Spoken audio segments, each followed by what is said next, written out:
Something unsettling has unfolded in Jerusalem, and the world is paying attention. Multiple sections of the old city's power grid erupted in sudden flames without warning. A foundational stone shifted near the western wall, sending dust into the air and prayers across continents. Then animals were seen circling overhead and behaving unpredictably in the streets below. Separate events, yet strikingly close in time. Are these isolated incidents or converging signals? Scripture reminds us, the earth trembles at his presence. Nahum 1-5. Like this video, subscribe, and stay with us as we examine what just happened. If you sense something prophetic unfolding, write, "Come quickly" below. It began without thunder, without sirens, without the slow warning signs engineers are trained to detect. In the old city of Jerusalem, multiple sections of the power grid ignited within moments of one another. Flames burst from underground cable channels. Transformers sparked violently in separate districts. The outbreaks were not clustered along a single line, nor confined to one substation. They appeared scattered yet synchronized.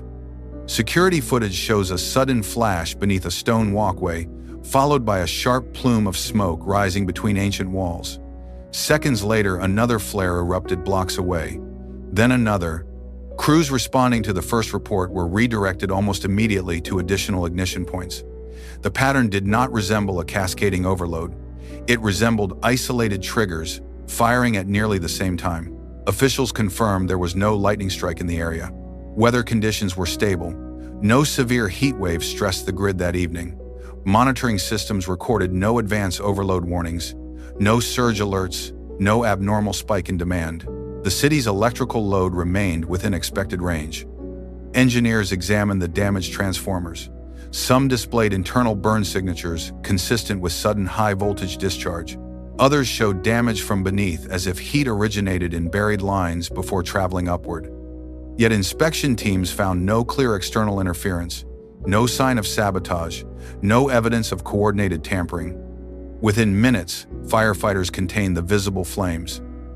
Power flickered in surrounding blocks but was restored quickly. The physical damage, while serious, remained localized. No widespread blackout followed. No mass evacuation was required. The old city remained standing, illuminated again by temporary rerouted supply. But the simultaneity remained the central question.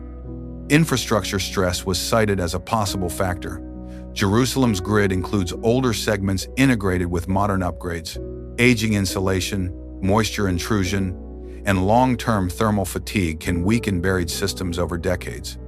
In historic districts, underground routing is complex, layered beneath centuries of stone and reconstruction.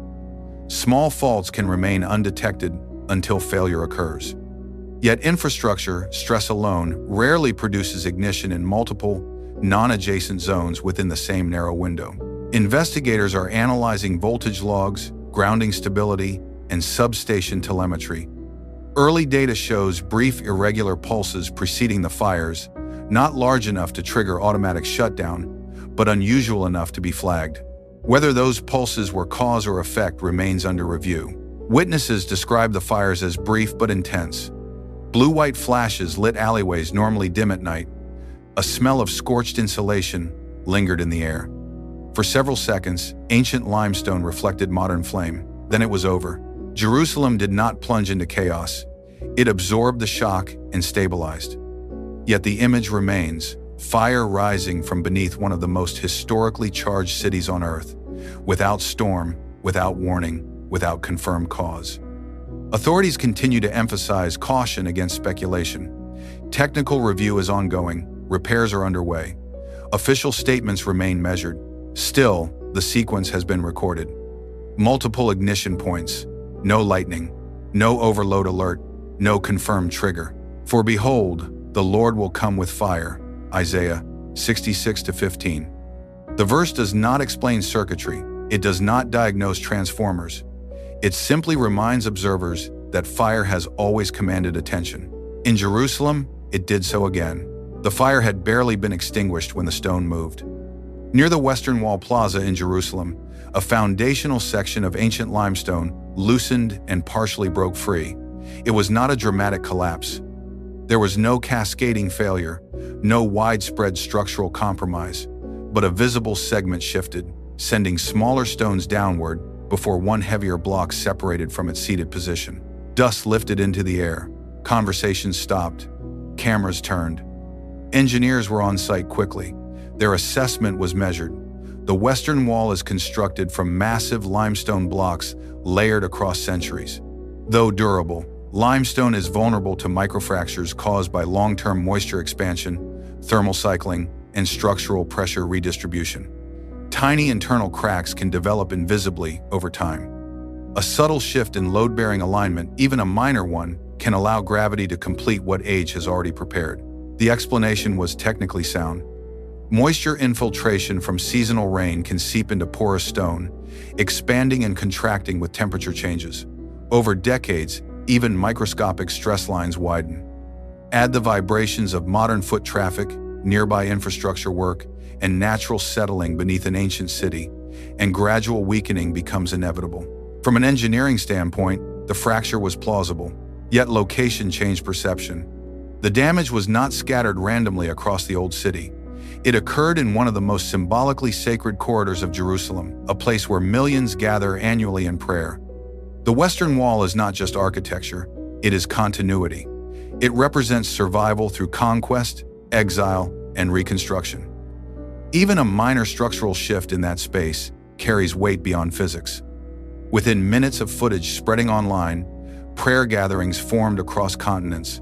Live streams appeared from New York, Sao Paulo, Lagos, and Seoul. Religious leaders urged calm. Others urged repentance. The physical damage remained limited, but the emotional response was immediate and global. Science provided explanation. Timing fueled reflection. Structural reports emphasized that no broader collapse risk was detected. Reinforcement teams stabilized the affected area. Engineers confirmed surrounding stones remained secure. The plaza reopened after inspection. Jerusalem did not descend into chaos, but it did shift. The fracture followed closely behind the unexplained electrical fires. Two separate events, two different systems, infrastructure, and stone responding within the same narrow window. Neither catastrophic, neither easily dismissed. The wall has endured for centuries under empires and conflict. It has withstood earthquakes and siege. For a foundational section to loosen now, not in a period of war, not under bombardment, but during relative calm, invites questions beyond load distribution charts. No official authority declared prophetic significance. No scientific body declared supernatural cause. The event sits precisely where tension often resides in Jerusalem, between measurable cause and symbolic timing. A stone moved, not enough to destroy, enough to be noticed. Jerusalem did not collapse, it shifted. Stay with us, because what happened next moved beyond stone and structure and into the behavior of the living. In the days following the disturbances in Jerusalem, attention shifted from stone and structure to something less predictable, living movement in the sky and on the ground.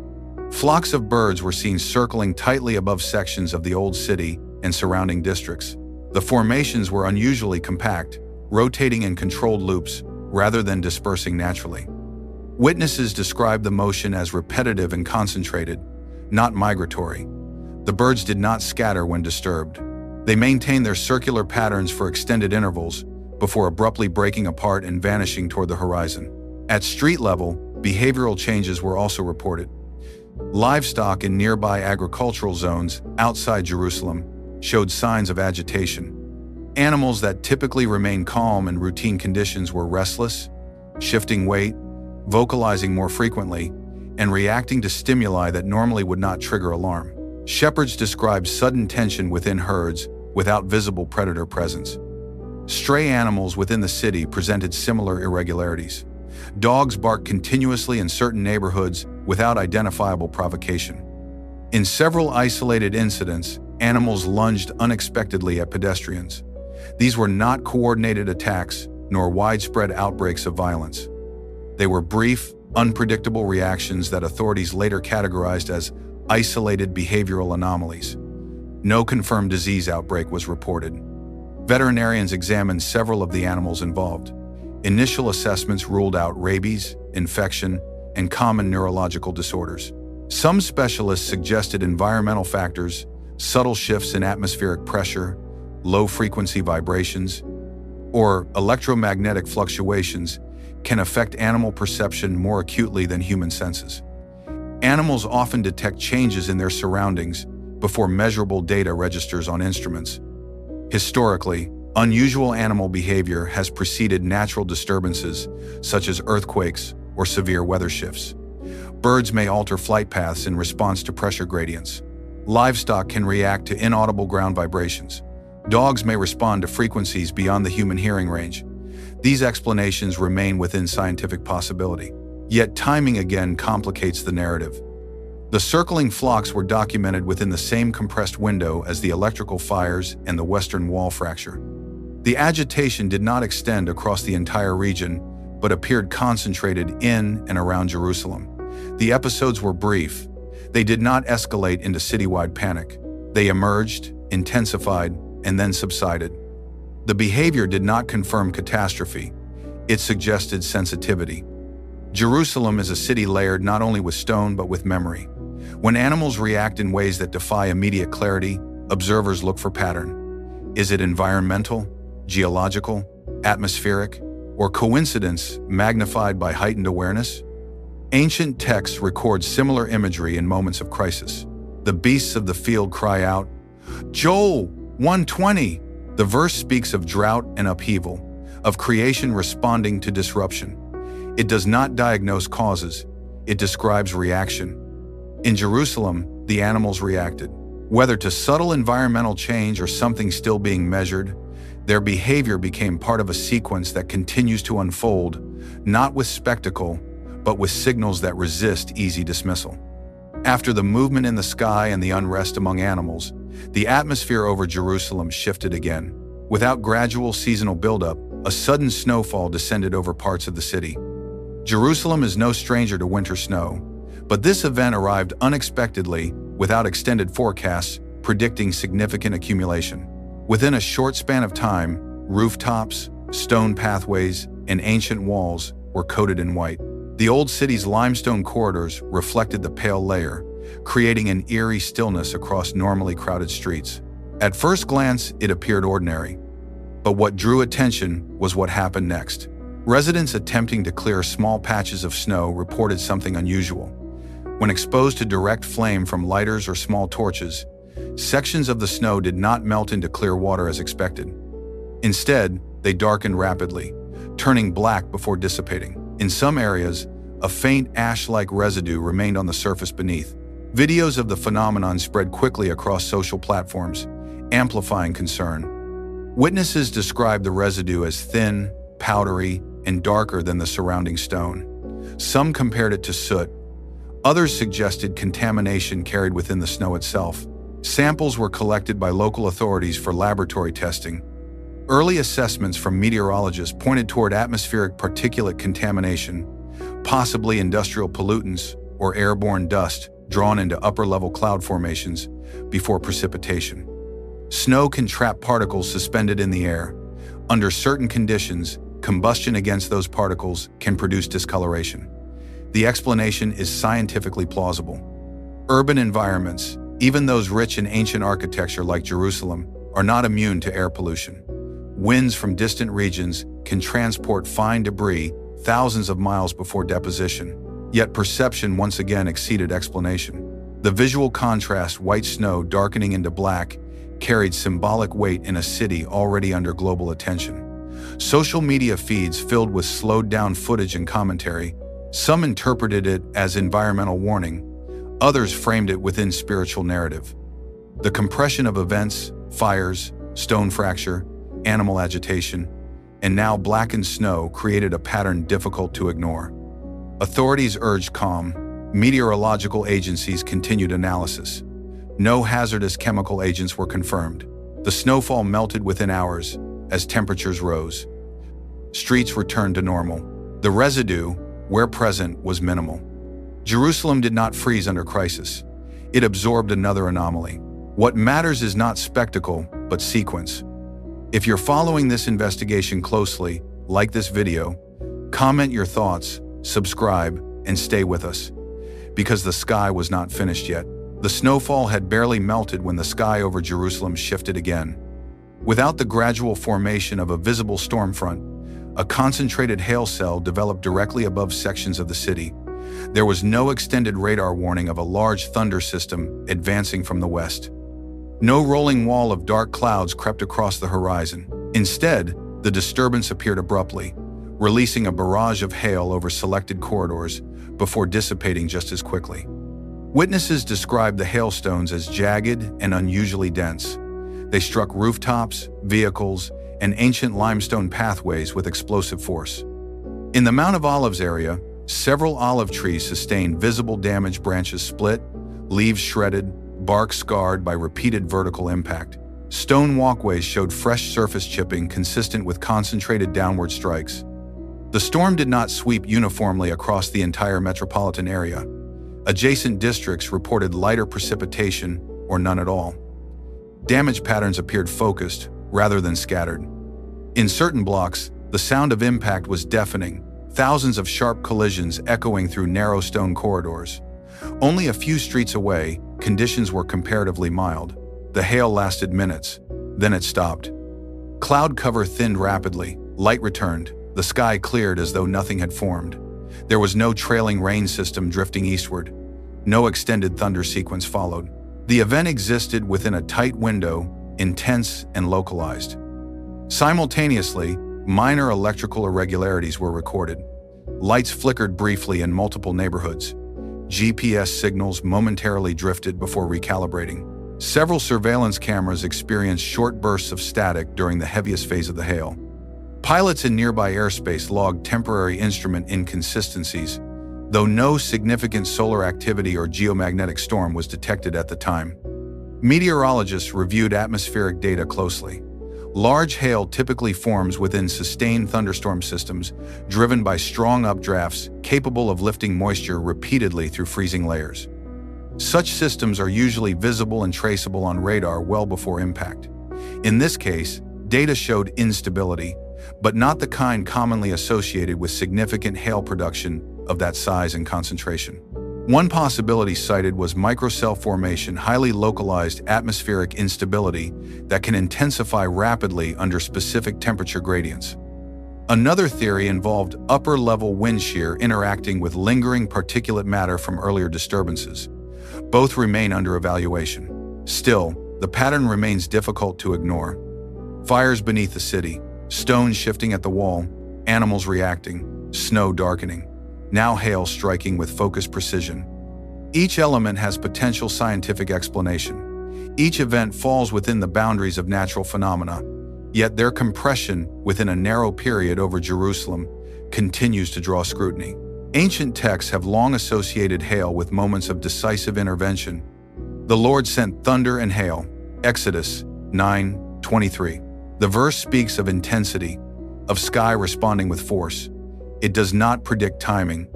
It describes impact. Jerusalem did not suffer catastrophic destruction. Infrastructure remained intact. Emergency services responded efficiently. The city stabilized once again. But for 7 brief minutes, the sky above Jerusalem delivered concentrated force without clear buildup and then withdrew, leaving stone, tree, and signal slightly altered. The disturbances did not escalate into chaos. They accumulated. Along a well-traveled stone path on the Mount of Olives in Jerusalem, a thin fracture appeared where no visible line had existed days before. At first glance, it seemed ordinary, a surface crack in aged limestone, the kind that forms over time through weather exposure and steady foot traffic. The Mount of Olives has endured centuries of pressure, shifting temperatures, seasonal rain, seismic tremors, and the constant movement of visitors.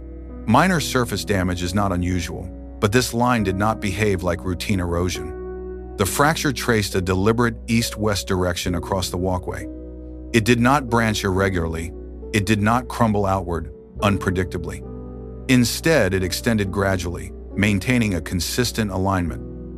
Engineers monitoring the site confirmed that no major seismic escalation had been recorded during its appearance. Only faint microtremors were detected, so small they would normally pass without public notice. Geologists reviewed mapped fault systems beneath Jerusalem.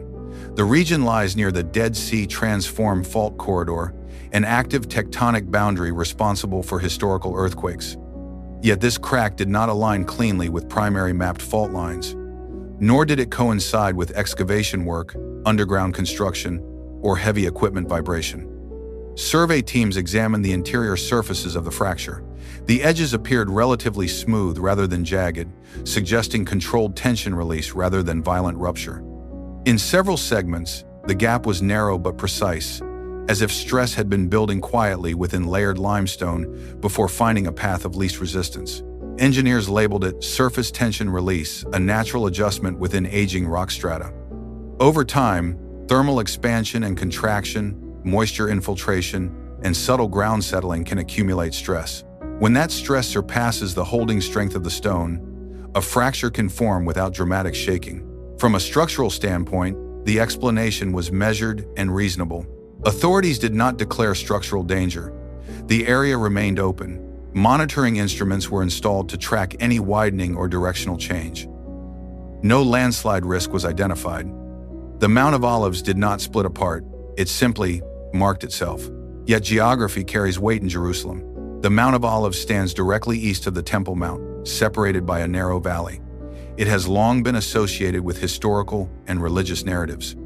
When observers noticed that the fracture followed an east-west orientation, the same directional axis referenced in ancient prophetic texts, attention intensified. His feet shall stand on the Mount of Olives, Zechariah 14:4.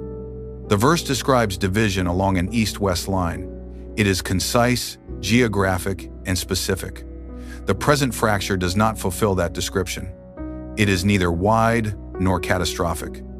But its alignment invites contemplation, particularly in the context of other recent disturbances across Jerusalem. Engineers continue to categorize the crack as natural surface stress release. Geological systems adjust incrementally over time. Stone does not require prophecy to fracture. Yet timing once again narrows the frame. A thin line in limestone, no major quake, no collapse, no alarm. Just a measured separation along a ridge, long fixed in both geography and memory. If you are following closely, stay with this investigation, because the pattern is not defined by a single event, but by how they gather. What unsettles observers is not any single disturbance. It is accumulation. Across a narrow span of time, multiple independent systems in Jerusalem registered disruption, infrastructure, stone, atmosphere, animal behavior, and terrain. None of the events alone crossed the threshold of catastrophe. None triggered emergency declarations of disaster. Each remained within the realm of natural explanation. Yet their compression within one geographic focal point altered perception. Patterns do not always announce themselves loudly. Sometimes they emerge through repetition. A city long layered with history absorbed irregular electrical ignition without clear trigger. Sacred stones shifted without structural collapse. Living creatures reacted before instruments confirmed disturbance. Precipitation behaved unexpectedly. Sky delivered concentrated force. Ground marked itself with measured separation. No authority has issued a prophetic conclusion. Engineers speak in terms of load redistribution and aging material. Meteorologists reference instability gradients and atmospheric particulates. Geologists describe surface tension release and tectonic memory. Veterinarians point toward environmental sensitivity. Each discipline provides its lens, but convergence operates beyond discipline. It operates through timing. Jerusalem occupies a unique intersection, geological, political, historical, spiritual. When independent variables converge over such a location, interpretation intensifies. Not because explanation is absent, but because alignment is rare. The city did not fall into chaos. Markets reopened, prayer continued, infrastructure stabilized. Tourism did not cease, yet global attention sharpened. Religious communities across continents intensified intercession. Analysts increased monitoring. Commentators revisited ancient texts. The world paused briefly to watch. It is not the scale of the events that carries weight. It is their proximity to one another. When fire, stone, sky, and earth respond within the same narrow frame, observers begin to ask whether randomness sufficiently accounts for compression. History shows that cities often experience isolated disturbances. Rarely do multiple systems shift almost simultaneously without a unifying external catalyst. Still, caution remains necessary. Correlation does not guarantee causation. Human perception is skilled at detecting pattern, even where coincidence resides. Jerusalem has endured wars, earthquakes, sieges, and storms across millennia. It remains standing. Yet the language of convergence is not new. Nation shall rise against nation, and there will be earthquakes in various places. Matthew 24-7. The verse does not specify dates. It outlines conditions, instability, movement, tension across systems. It speaks of a world experiencing layered disruption rather than singular collapse. Jerusalem today stands intact, but attention has shifted. Not because of one overwhelming catastrophe, but because a sequence forms subtle, measurable, compressed, fire beneath the streets, stone adjusting under weight, creatures reacting, sky concentrating force, earth tracing a line, individually explainable. Collectively unsettling, the city remains stable. Yet the convergence has been recorded not as destruction, but as alignment. And alignment, in Jerusalem, has always carried significance beyond stone and weather. What happened in Jerusalem did not remain in Jerusalem. Within hours, footage circulated across the United States, Europe, South America, Africa, and Asia. News panels debated infrastructure failure. Social platforms amplified speculation. Churches in Texas, California, New York, and Florida gathered in prayer. Synagogues in London and Paris held vigils. Even secular commentators paused long enough to acknowledge that something unusual had unfolded in one of the most symbolically charged cities on earth. But the global response revealed something deeper. Jerusalem is not just a geographic point. It functions as a spiritual nerve center. When that city experiences compression fire, shifting stone, sky disturbance, surface fracture, the ripple extends outward. Financial markets monitor Middle East stability. Political leaders evaluate security implications. Religious communities reassess prophetic timelines. The reaction is disproportionate to the physical scale of the events, because Jerusalem carries disproportionate meaning. In the United States, public interest surged. Search traffic related to prophecy, biblical signs, and the Mount of Olives spiked sharply. Pastors referenced recent events in Sunday sermons. Political analysts weighed the geopolitical sensitivity of unrest near sacred ground. Even those who do not share religious convictions sense that convergence in Jerusalem rarely remains isolated. The broader world is already navigating instability, war in multiple regions, economic uncertainty, technological disruption, rising social division. Against that backdrop, disturbances in Jerusalem amplify a sense of global tension. The events themselves were not catastrophic. The timing, however, intersected with a world already alert. Historically, moments of global transition are rarely marked by a single decisive event. They are signaled by layered pressure building across systems: political, environmental, technological, spiritual. Jerusalem often stands at the intersection of those systems. It draws attention not because of its size, but because of its centrality. The question is not whether every anomaly carries prophetic weight. The question is whether convergence should prompt reflection. Across America and beyond, people are asking harder questions about preparedness, about faith, about priorities, about what truly anchors stability when institutions flicker and narratives fracture. The events in Jerusalem did not destroy a city. They exposed how quickly attention can shift when ancient ground moves. Even slightly, global alignment does not demand panic, it demands awareness. If the world is entering a season where disturbances gather more frequently and more tightly, then the appropriate response is not speculation alone, it is clarity. Clarity about values, clarity about direction, clarity about what remains unshaken when systems strain. Jerusalem still stands, but the convergence has reached far beyond its walls. If this investigation has challenged your perspective, take a moment to like this video, share your thoughts in the comments, and subscribe to stay informed as events continue to unfold. Thank you for watching carefully and thinking critically, because in times of alignment, attention matters more than ever. Raise questions among those familiar with both geology and the terrain of the Mount of Olives. Natural wear tends to follow weaknesses in material or drainage patterns. This fracture, however, appeared to ignore those variables. Seismic monitoring in the area provided limited clarification. Instruments detected only very weak micro-tremors levels, so minor they are often filtered out of public reporting. There were no aftershocks, no clusters, no escalation. Most notably, the activity did not align with any known fault line in the region. The Mount of Olives lies near complex geological systems, including the Dead Sea transform, but this particular movement did not correspond to expected stress release patterns. From a purely technical standpoint, the data did not point to an imminent seismic event or a conventional explanation. This absence of clear causation is what intensified attention. Geological events typically leave signatures, pressure buildup, secondary fractures, measurable displacement. Here, there was movement without momentum, change without acceleration. The ground responded, but quietly, almost selectively. Engineers and researchers, examining footage and surface measurements, found nothing dramatic enough to warrant emergency intervention, yet nothing ordinary enough to dismiss entirely.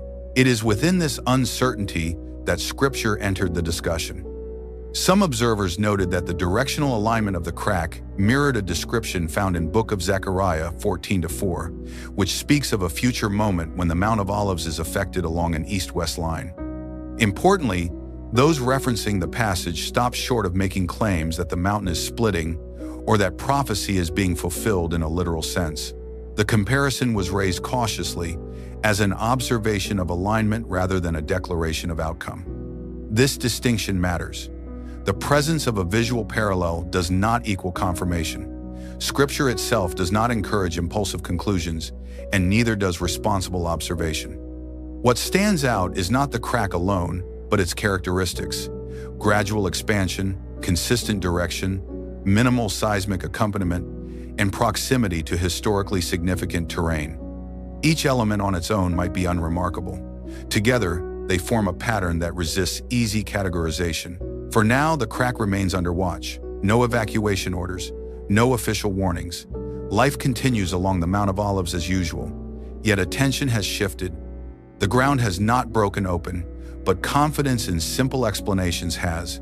This moment does not demand fear, but it does invite awareness. In a city where history records that major turning points often begin quietly, even a small movement in the earth is enough to cause pause. Stay with us, because what unfolds next is where the pattern becomes harder to ignore. Jerusalem began experiencing unusually heavy rainfall for the season. This was not a prolonged storm system, nor a slow buildup typical of regional weather cycles. Instead, rain arrived abruptly, overwhelming drainage in localized areas and producing sudden flooding along streets and low-lying paths. The speed of accumulation drew attention. Water levels rose faster than expected, reshaping surfaces before authorities or residents had time to respond. While flooding itself is not unprecedented, the timing and intensity felt out of place. Alongside the rainfall, reports emerged of streams and runoff channels displaying unexpected color changes. In several locations, water appeared darker or tinted in unfamiliar hues. Initial explanations pointed to sediment disturbance, mineral deposits, or runoff interacting with exposed earth. These explanations addressed the mechanics, but not the timing. The changes appeared rapidly and receded just as quietly, leaving behind more questions than damage. The concern was not toxicity or immediate harm, but unfamiliarity. Residents recognized that something looked different from normal seasonal behavior. At the same time, heat conditions intensified. The air grew heavier, pressing down rather than circulating. Temperatures did not necessarily break records, but the atmosphere felt unusually dense and oppressive. Movement slowed, concentration weakened. The heat lingered in ways that disrupted routine, especially when paired with recent rainfall. Instead of cooling the environment, moisture seemed to amplify discomfort, creating a sense of strain rather than relief. Above it all, the sky displayed activity that unsettled observers. Lightning was reported near locations long regarded as sacred, occurring without the typical storm buildup associated with such electrical discharge. These strikes were not destructive. They caused no fires, no structural damage, and no injuries. What made them notable was their placement and frequency. The lightning appeared selective rather than scattered, illuminating specific areas before disappearing without escalation. Individually, each of these phenomena can be explained. Meteorology accounts for sudden storms. Chemistry explains sediment shifts. Climate variability accounts for oppressive heat. Atmospheric conditions explain lightning. Yet when these elements occur together, rainfall, water alteration, heat pressure, and targeted lightning, the sense of randomness begins to weaken. Patterns emerge not through severity, but through overlap. Jerusalem's history amplifies this effect.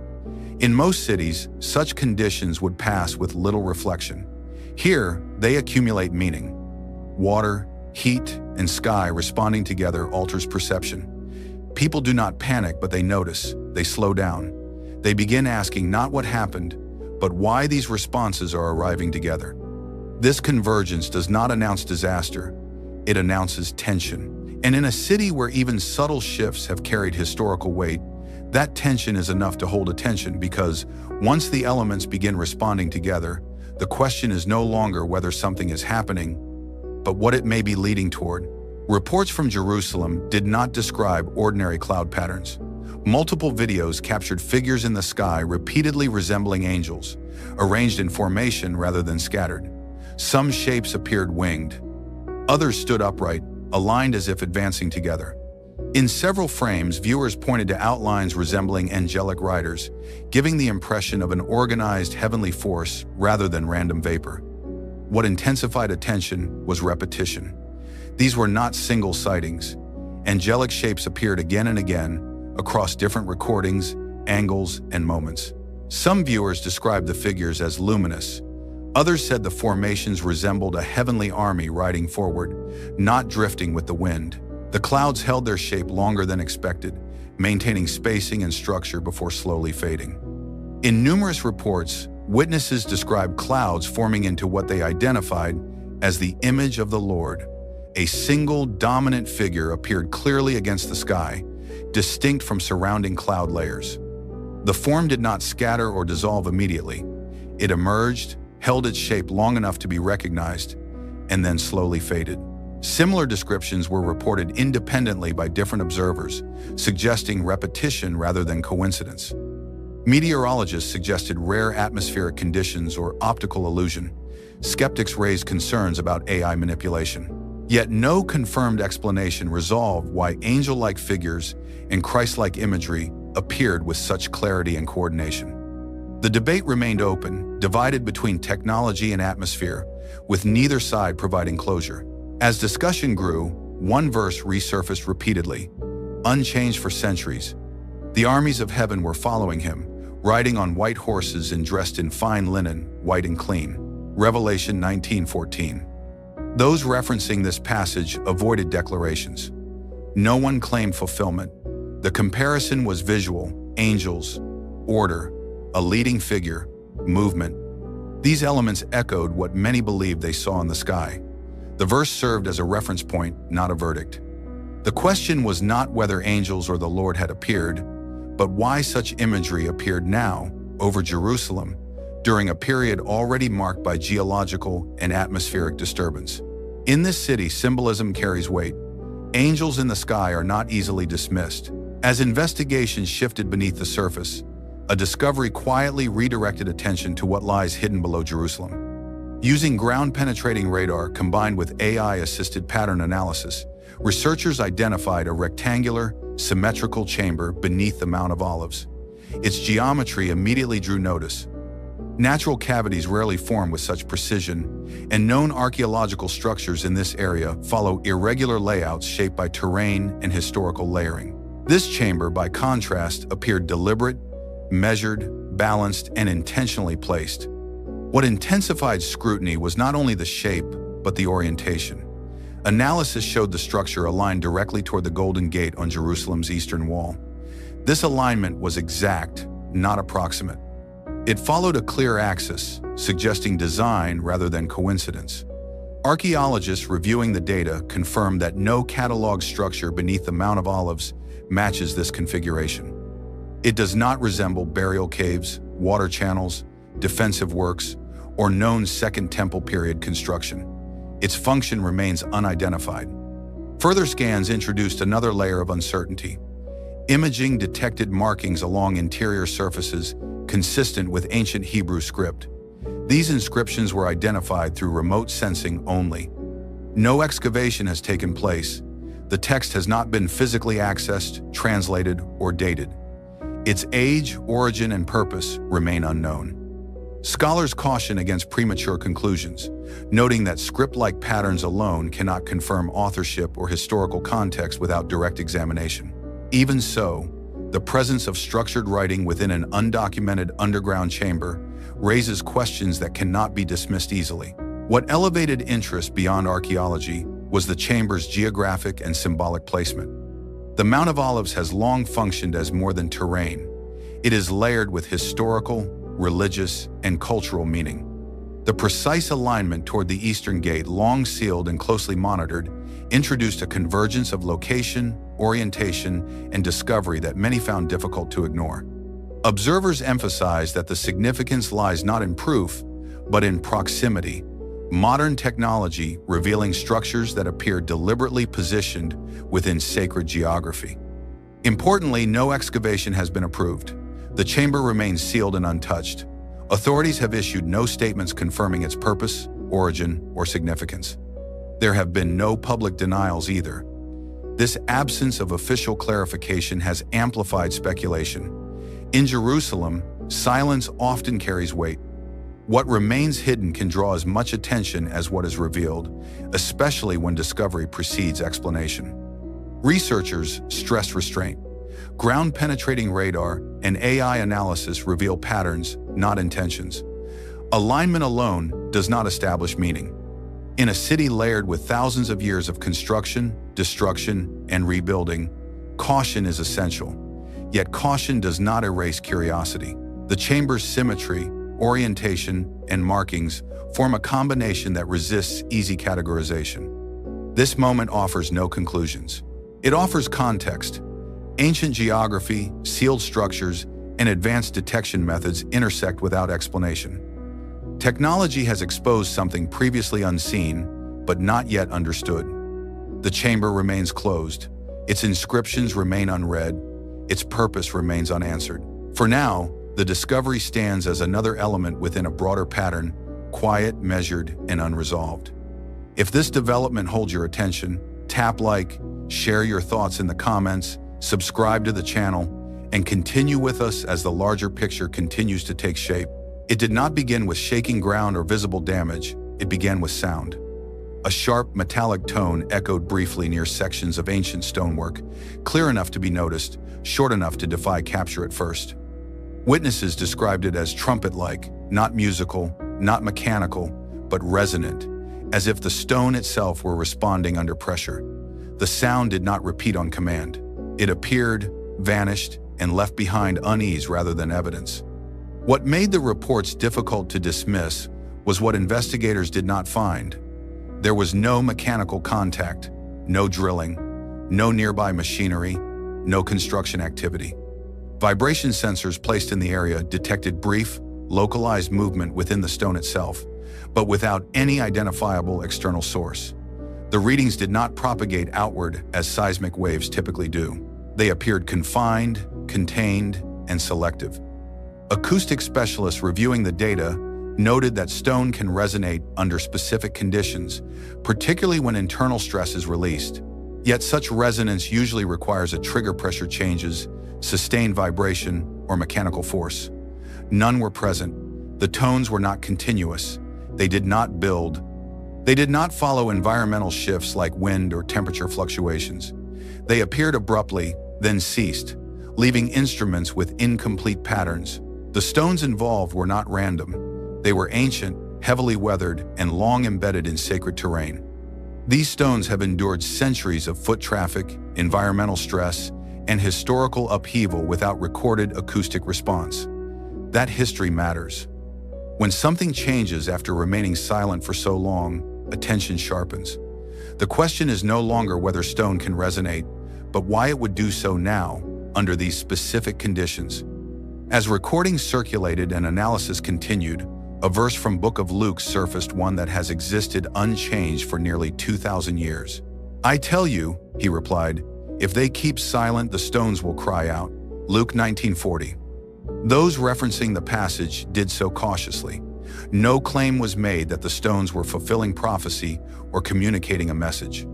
The verse was cited because of its language, not as a declaration, but as a reminder that Scripture has long used creation itself as a witness. The idea that in moments of restraint or silence, non-human elements respond is not new within biblical thought. What unsettles observers is not the verse alone, but the convergence of timing. These sounds did not occur in isolation. They appeared during a period already marked by subtle ground shifts, atmospheric irregularities, and heightened attention to Jerusalem's physical foundations. The stones did not speak in words. They resonated briefly, selectively, and without explanation. No official conclusion has been offered. The sounds have not become regular. Sensors remain in place. Analysis continues. Yet even without repetition, the moment lingers. In a city layered with memory, stone has always been more than material. It carries witness. It absorbs history. And when ancient stones respond without being touched, the disturbance is not auditory alone, it is symbolic. The stones are quiet again. But silence, after sound, carries its own weight. While the stones fell silent again, attention shifted indoors where an image emerged that defied expectation rather than sound. Inside a worship space in Jerusalem, flames were seen surrounding a cross. The fire was visible, contained, and unmistakable. Yet there was no smoke, no scorching, no damage to wood, metal, or surrounding material. Witnesses described the scene as brief but clear, lasting long enough to be recorded before disappearing without trace. What immediately stood out was the absence of secondary effects. Fire typically announces itself through heat transfer, residue, or combustion. None were present. Air quality sensors detected no smoke particulates. Thermal scans taken shortly after showed no residual heat. The cross itself bore no marks, no charring, discoloration, or weakening of structure. The environment remained intact, as though the flames had existed without interacting with the physical properties around them. Investigators explored conventional explanations. Electrical faults were ruled out due to the lack of wiring near the cross. Chemical reactions were dismissed because no accelerants or residues were found. Reflections or projection effects failed to account for the three-dimensional movement of the flames captured on camera. No scientific conclusion was issued, not because analysis was incomplete, but because no known mechanism fit the observed behavior. The brevity of the phenomenon added to its complexity. It did not escalate. It did not spread. It did not repeat on demand. It appeared, surrounded the cross, and vanished. Events that persist invite experimentation. Events that end quickly invite interpretation. This one offered no opportunity for replication, only documentation. As footage circulated, some observers recalled a passage from Book of Exodus, long familiar and unchanged. There the angel of the Lord appeared to him in flames of fire from within a bush. Moses saw that though the bush was on fire, it did not burn up. Exodus 3-2. The reference was not offered as identification or proof. No one claimed the scene represented the same event or carried the same meaning. The verse was cited because it establishes a category fire that does not consume. Within Scripture, such imagery signifies presence without destruction, power restrained rather than released. The parallel is thematic, not declarative. What unsettled many was not the fire itself, but its restraint. Destructive fire alarms, this did not. It illuminated without harm, appeared without consequence, and left without residue. In a city where symbols carry weight, the location and object involved intensified reflection. No official statement closed the matter. Authorities neither confirmed nor denied significance. The footage remains, the space remains unchanged, and questions remain open. For now, the fire has gone, but the image has not. Stay with us, because what follows next brings this convergence back into the streets themselves, where the ground once again begins to respond. What followed was not collapse, but elevation. In several areas of Jerusalem, sections of roadway were observed, lifting upward from below, rather than sinking or breaking apart. Asphalt rose into shallow ridges. Pavement curved instead of cracking open. The movement was subtle at first, noticeable only as uneven ground, then gradually more visible as the surface continued to rise. This was not the violent failure usually associated with urban ground instability. Seismic monitoring registered no earthquakes. There were no tremors strong enough to explain vertical displacement. Geological agencies reported no sinkholes forming beneath the affected areas, and municipal records confirmed that no tunneling, infrastructure upgrades, or underground construction projects were underway at the time. The deformation appeared without an obvious mechanical or seismic trigger. What made the situation more difficult to classify was how the uplift progressed. It did not occur randomly or in isolated patches. Instead, the ground rose along defined lines, maintaining direction and continuity across sections of roadway. In some locations, these lines extended beyond a single block, suggesting sustained pressure rather than surface-level failure. Engineers reviewing images noted that typical urban ground issues, soil erosion, water saturation, or heat expansion rarely produce this kind of controlled, upward movement. Environmental explanations were considered. Thermal expansion can cause surface distortion, but usually in diffuse patterns and only under extreme temperature swings. Underground water pressure can lift surfaces, but it typically seeks weak points, producing ruptures or collapses rather than smooth elevation. In this case, the ground resisted breaking. It rose intact, as if pressure beneath it were evenly distributed and gradually released upward. Residents described the experience as unsettling rather than alarming. Streets remained usable. Buildings showed no immediate damage. Daily life continued. Yet the awareness lingered. People noticed changes beneath their feet, small but undeniable. In a city already sensitive to movement, even minor deformation draws attention. The slow pace of the change was perhaps its most striking feature. There was no single moment of failure to point to, no incident that could be isolated and explained away. The ground adjusted over time, quietly reshaping the urban surface without forcing an emergency response. This lack of escalation made the phenomenon harder to dismiss, not easier. What remains unresolved is not whether the deformation occurred, but why it took this form. Upward movement without collapse challenges common assumptions about how cities respond to underground stress. In Jerusalem, where layers of history rest beneath modern streets, the idea that the ground itself can shift without breaking carries particular weight. The roads did not give way, they rose. And in a city built on accumulated layers, physical, historical, and symbolic, that upward motion left many with the same question. What pressure is building below, and why is it beginning to surface now? Beyond physical changes in the land and sky, another development has drawn sustained attention, one rooted not in geology or atmosphere, but in intention. In recent years, efforts to restore ancient religious structures and practices in Jerusalem have moved from discussion into preparation. The Sanhedrin has been formally reestablished. Temple instruments have been reconstructed according to historical specifications. The red heifer, long regarded as a necessary element for ritual purification, has been identified and confirmed. These steps are deliberate, organized, and openly documented.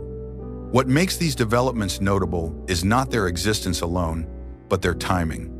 Such efforts have appeared periodically throughout history, often fading due to political, religious, or logistical obstacles. This time, however, they have progressed steadily and in parallel. Planning, training, and material preparation have advanced together rather than in isolation. The momentum has not depended on a single leader or moment, but on coordinated action across multiple groups. Observers note that these restorations are unfolding alongside unusual physical events. Geological shifts, underground discoveries, atmospheric anomalies, and urban deformation have all occurred within the same broader window of time. None of these phenomena directly caused the restoration efforts, and the restoration efforts did not trigger the physical events. Yet their overlap has prompted reflection. The question raised is not one of causation, but convergence.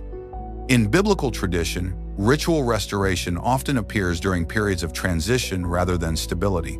The reactivation of ancient practices is rarely portrayed as a reaction to crisis alone, but as preparation during moments when deeper changes are underway. This is why some have pointed to Book of Daniel 12-4, which speaks of matters long sealed becoming understood in their appointed time. The reference is interpretive, not conclusive, used to frame the sense that certain developments emerge only when conditions align. Importantly, these restorations are not secretive. They are not rushed. They are measured and methodical. That restraint has only intensified interest. In Jerusalem, preparation often carries as much significance as action. The revival of rituals, once considered distant, has shifted from symbolic aspiration to practical readiness. What this signifies remains open. Some see historical continuity, others see theological significance. Still others view it as cultural expression. What cannot be denied is that these actions are occurring during a period already marked by layered anomalies, each subtle on its own, but striking in accumulation. As this sequence concludes, the emphasis is not on declaring outcomes, but on recognizing alignment. Physical systems, ancient texts, and human intention are all moving simultaneously, without spectacle, but with persistence. If you're tracking these developments closely, tap like, share your thoughts in the comments, subscribe to the channel, and thank you for staying with us as we. What made these tornadoes especially disturbing was how far they strayed from normal patterns. This was not peak tornado season. Atmospheric conditions did not match standard models. The funnels appeared in locations where they statistically should not exist, then vanished as quickly as they formed. Fast, unstable, short-lived but intense. Meteorologists struggled to explain the timing. Traditional indicators were weak or absent. There was no clear storm system feeding the rotation. Radar signatures appeared late or incomplete. In simple terms, the atmosphere did not behave the way it was supposed to. For those on the ground, that confusion turned quickly into fear. When danger arrives without warning, panic spreads faster than the storm itself. There was no sense of control, only reaction. Run, hide, hold on. Many said it felt less like weather and more like an interruption, as if something had abruptly broken the rules. The Bible uses precise language for moments like this. In Nahum 1-3, it states, "The Lord has his way in the whirlwind." The verse does not describe chaos without meaning. It describes force under command, a whirlwind that arrives on its own schedule. The winds eventually stopped. The air grew still again, but the urgency did not fade. Something had shifted not only in the atmosphere, but in awareness. The tornadoes passed, but the danger did not leave with the wind. When the air finally grew still, many believed the worst was over. They were wrong. What followed was quieter, slower, and far more unsettling. While the sky calmed, the ground beneath Jerusalem began to change, and this time, there was no noise to warn anyone. Roads that had been straight for decades started to bend. Not crack violently, not collapse, but subtly curve upward and sideways. Ancient stone pathways showed misalignment, individual blocks shifting just enough to be noticed by engineers and locals who know these streets by heart. Foundations remained standing, yet something underneath them was no longer stable. What makes this disturbing is not just the movement but the silence. No earthquake was recorded, no tremors, no aftershocks. Seismic instruments remained calm, showing nothing that would normally explain why the land was changing shape. In simple terms, the earth was moving without shaking. This movement is slow and deliberate. It is not the sudden violence of a quake. It is pressure building over time, pushing upward and outward in controlled lines. Pavement rises into shallow ridges. Stone walls lean by millimeters. Nothing dramatic enough to cause panic, yet serious enough that experts cannot ignore it. Scientists are struggling with one central problem: pressure without tremors.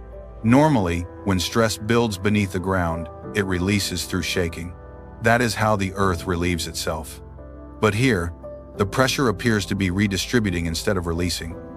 The land is adjusting in place, as if responding to something steady and persistent rather than sudden force. This confuses standard geological models. Underground water movement has been suggested, soil expansion has been considered, long-term settling is mentioned, but even these explanations fall short, because such processes usually still produce minor vibrations. Here there are none. To those watching closely, the pattern feels intentional. The shifts follow clear lines. They affect connected areas rather than random spots. Ancient structures show strain but remain intact, as if they are being tested rather than destroyed. This is not collapse. It is warning. The Bible describes moments like this with striking clarity. Isaiah 24:20 says, "The earth staggers like a drunkard. It sways like a hut in the wind." The image is not of instant ruin, but of balance being lost, of stability failing quietly before it fails completely. That is what makes this tragic, not because buildings have fallen, but because confidence has. When the ground beneath a city, known for endurance, begins to shift silently, it sends a message far beyond infrastructure. It tells us that what once felt permanent may no longer be secure. This kind of change does not trigger sirens. It does not make headlines immediately, but it stays, it grows, and it weakens trust in what people thought was solid. If the wind was the shock, this is the realization. The danger is no longer above, it is below, and it is not finished. Watch the next part. What was found beneath the sand makes this even harder to ignore. The report did not arrive with celebration or ceremony. It surfaced quietly, through fragmented accounts, indirect confirmations, and sudden denials that raised more questions than answers. According to multiple sources, an underground chamber beneath Jerusalem has yielded something long thought lost to history: the Ark of the Covenant. Not displayed, not unveiled, not brought into the open. Buried, concealed, and immediately surrounded by silence. What makes this report striking is where the Ark was not found. It was not inside the Temple Mount complex. It was not beneath the traditional Holy of Holies. Instead, it was allegedly located in a sealed subterranean space, intentionally hidden away from the center of worship. This detail alone disrupts centuries of assumption and expectation. If true, it suggests the Ark was removed, concealed, and protected from public access long before the destruction of the Second Temple. Sources familiar with the matter claim the object matches the dimensions and materials described in ancient texts: acacia wood, gold overlay, and a form consistent with early Hebrew craftsmanship. But the most sensitive claim concerns what was reportedly found inside. The Ark is said to contain stone tablets, yet not identical to the commonly depicted versions. These tablets allegedly bear inscriptions that have not been publicly disclosed or released for examination. This is where the information trail abruptly stops. No official images have been published. No press conference followed. No museum claims custody. Instead, statements became vague, then contradictory. Some officials dismissed the reports outright. Others refused to comment. Those who initially spoke went silent. The subject was neither confirmed nor formally denied, it simply vanished from public discussion. The speed of that silence is as significant as the discovery itself. In an era where even minor archaeological finds are documented and debated, this absence stands out. When information disappears this quickly, it often signals sensitivity rather than error. Whatever was reportedly uncovered was not treated as a historical artifact alone, but as something carrying consequences. The Ark of the Covenant is not merely an object. In biblical tradition, it represents the locus of divine presence. It was the place where heaven met earth, where authority, law, and judgment converged. Scripture repeatedly emphasizes that the Ark was not to be handled lightly, displayed casually, or exposed without preparation. Its power was described as overwhelming, even dangerous, when approached improperly. The idea that the Ark has remained hidden aligns with that tradition. A concealed presence, a withheld revelation, divine authority not absent, but restrained, not lost, but waiting. If the Ark truly lies beneath Jerusalem, unopened and unannounced, its concealment may be as meaningful as its existence. The silence surrounding it suggests that now is not the time for exposure. That revelation, like judgment, comes in stages. In this context, the discovery is not a conclusion. It is a pause, a held breath in history. The presence remains hidden not because it is gone, but because it has not yet been called forward. Beneath layers of dry sand and compacted soil, researchers have reported something that should not be there at all. Solid ice, not moisture, not frost. Actual ice layers preserved underground in an environment defined by heat, aridity, and long-term exposure to extreme temperatures. This discovery has left scientists unsettled because it directly contradicts what desert geology is supposed to allow. In normal conditions, ice cannot survive beneath desert sand. Heat transfers downward. Dry soil accelerates melting. Over time, any frozen material should disappear completely. Yet, in this case, the ice was not only present, it appeared layered, structured, and intentionally sealed by sediment. That detail alone suggests this was not a recent anomaly. The existence of these ice layers points toward two disturbing possibilities. The first is sudden ancient freezing. A rapid and extreme temperature drop would be required to form ice at this depth, followed by immediate insulation to preserve it. This would not resemble a gradual climate shift. It would indicate a sharp, catastrophic event, one that froze the ground quickly before conditions reversed. The second possibility is rapid burial. Ice can only survive underground if it is sealed off almost instantly. That means massive quantities of sand or sediment would have had to cover the area in a short period of time, cutting off heat transfer and airflow. This suggests violent geological movement far beyond normal desert processes. Both explanations challenge conventional timelines. They imply that the land experienced an event powerful enough to override climate, geography, and natural decay. An event strong enough to leave a frozen signature beneath one of the hottest regions on Earth. In Scripture, ice and snow are not treated as random weather. They are described as instruments, forces that appear and disappear according to command. Psalm 148:8 states, "Snow and storm, stormy wind fulfilling his word." The verse does not frame these elements as accidents of nature, but as responses to instruction. That framing changes how this discovery is viewed. Ice beneath the sand becomes more than a scientific puzzle. It becomes evidence of interruption of a moment when the normal order was overridden, when conditions that should erase ice instead preserved it. What makes this finding even more unsettling is its timing. The ice is being revealed now, not centuries ago. It remained hidden until pressure, erosion, or excavation exposed it. The Earth itself appears to be uncovering what was buried, layer by layer, without explanation. This pattern has repeated throughout history. Periods of exposure often follow periods of warning. What was concealed for safety, restraint, or judgment eventually resurfaces when conditions shift. Not because it was forgotten, but because it was kept.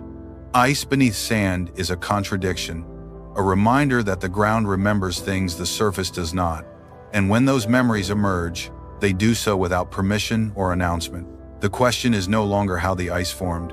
The question is why it is being revealed now. If this discovery raises questions for you, like the video, leave your thoughts in the comments, and subscribe. What comes next only deepens the mystery. As the Earth revealed what had been buried beneath the sand, attention turned upward. What happened next did not rise from the ground, but descended from the heavens. And unlike earlier signs, this one could not be mistaken or ignored. Witnesses across Jerusalem reported the same shocking moment. The visible appearance of God in the sky, not imagined, not symbolic, but perceived as real and overwhelming. People did not describe reflections or atmospheric effects. They spoke of a presence, a form clear, defined, unmistakable standing against the sky. It did not move like clouds. It did not flicker or drift like aircraft. It remained still, watching. Those who saw it said fear came instantly, followed by silence. Streets slowed, voices stopped. Some fell to their knees. Others ran, unable to face what they believed they were seeing. Then came the light. From above, a single vertical column of pure white light descended from heaven and struck directly onto the Temple Mount. It was not wide or scattered. It was narrow, exact like a line drawn deliberately from heaven to earth. The beam did not flicker or pulse. It remained fixed, connecting the sky and the most sacred ground in Jerusalem as if authority itself had aligned them. This was not a spotlight. There was no visible source, no aircraft, no drone, no sound. The light did not spread across the city. It focused straight down onto the Temple Mount alone. Witnesses described the moment as terrifying, not because of brightness, but because of exposure. Many said it felt as if nothing, no action, no thought, no history could be hidden. Authorities offered no immediate explanation. Later attempts pointed to rare atmospheric phenomena, but those explanations collapsed under scrutiny. Natural light disperses. This did not. Technology requires machinery. None was detected. The event was too stable, too precise, too intentional to dismiss. For believers, the meaning was unmistakable. Scripture speaks directly to such moments. In Luke 21:25, it is written, "There will be signs in the sun, moon, and stars, and on the earth distress of nations." These signs are not meant to comfort. They are meant to interrupt, to force humanity to look up. What terrified people most was not the light itself, but the clarity of the moment. This was not a vague glow. It was not open to interpretation for those present. It felt personal, directed. As if God was not addressing the world broadly, but focusing his presence sharply on Jerusalem. The sky, once a silent backdrop, became active. No thunder, no destruction, just appearance. And that was enough. If the ice beneath the sand pointed to memory, and the shifting ground pointed to warning, then this moment in the heavens pointed to something far more direct. The presence of God revealed, not approaching, not hinted at, but shown. If only for a moment. Jerusalem did not celebrate. It trembled. After the fear in the sky faded, attention returned to the ground, specifically to one structure that has stood unmoved for centuries: the Eastern Gate. Known also as the Golden Gate, it has remained sealed through empires, wars, and earthquakes. Yet now, something about it has changed. Not dramatically, not violently, but enough to alarm those who understand its significance. Inspectors and observers reported hairline cracks forming along sections of the stonework. These were not surface chips caused by weathering. They followed stress lines, appearing where pressure naturally accumulates. Alongside the cracks, subtle structural strain was noted. Stones remained in place, but alignment shifted slightly, as if the gate were bearing a weight it was never meant to carry for this long. Even more unsettling were the sounds. Witnesses described trumpet-like tones, hollow, resonant, and brief, coming from the area around the gate. The sounds did not echo like normal noise. They did not repeat on a schedule. They appeared once, then stopped. Engineers found no mechanical source, no construction, no underground machinery, no seismic activity. The gate remained still, yet it responded. Importantly, the Eastern Gate is still sealed. It has not opened, it has not collapsed. There has been no breach. And that detail matters more than anything else. This is not destruction. It is pressure without release. The Bible speaks directly to this gate. Ezekiel 44:2 states, "This gate shall remain shut. It shall not be opened, and no one shall enter by it, for the Lord, the God of Israel, has entered by it." The verse does not describe a broken gate. It describes a gate under authority, a gate reserved. That is why the current changes are so troubling.